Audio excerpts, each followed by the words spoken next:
Velkommen til Flyt køkkenet ud i naturen, og vi skal i dag se på den første opskrift. Det er asparges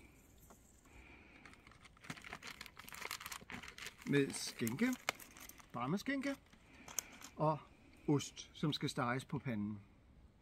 Det første vi tager fat i, det er asparges. Jeg tager lige 4 styks. De her er ikke så store, så jeg lægger dem sammen 2 og 2. Asparges er jo en spise, man har brugt siden år 300 efter Kristi fødsel. Så det er en gammel spise, vi egentlig arbejder med her. Aspargesen er bedst omkring juni, juli og august, hvor solen har virkelig kunne bage ned på dem, og hvor de ikke er tvangsmodne som dem, der er her hen om vinteren. Men man kan købe den hvert år, hele tiden i ens supermarked, så det er okay. Det man gør, når man har den, det er, at den laver ligesom din affaldspose. Den er sådan, ligesom affaldsposen har sådan små huller, hvor du kan trække fra, så kan du det også med den her. Det gør du simpelthen bare ved, at du knækker. Og så kan du adskille roden fra det, du spiser.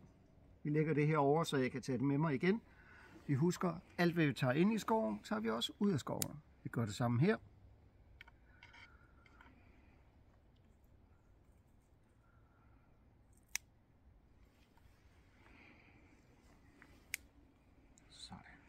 Så tager vi lige og vasker dem i noget vand herover og skyller dem, så der ikke er noget på dem.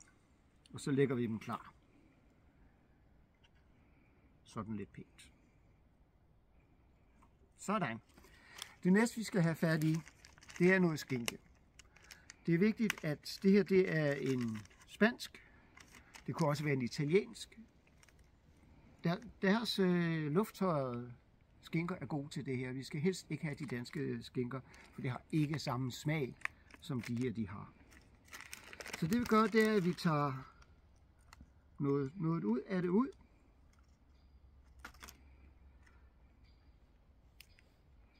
Og så skal vi lige have det her papir af. Det går rigtig godt, men det kommer. Og her har vi så noget, som man kan vælge hver især. Jeg kan godt lide at skære fedtet fra.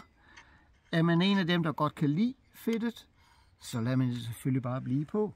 Det er helt valgfrit og altså noget. Det hænger lidt fast indimellem.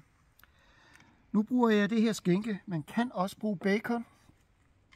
Det er lidt mere fedtet, men det giver absolut også en god smag, hvis man vælger at bruge en røget bacon.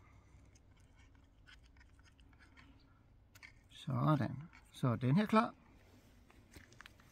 Så tager vi lige en mere.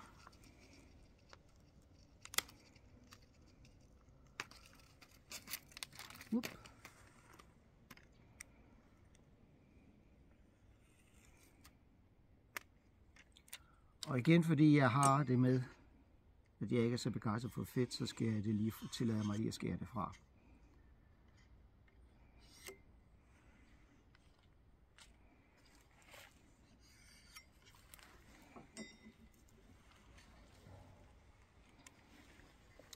Og så er det en god idé at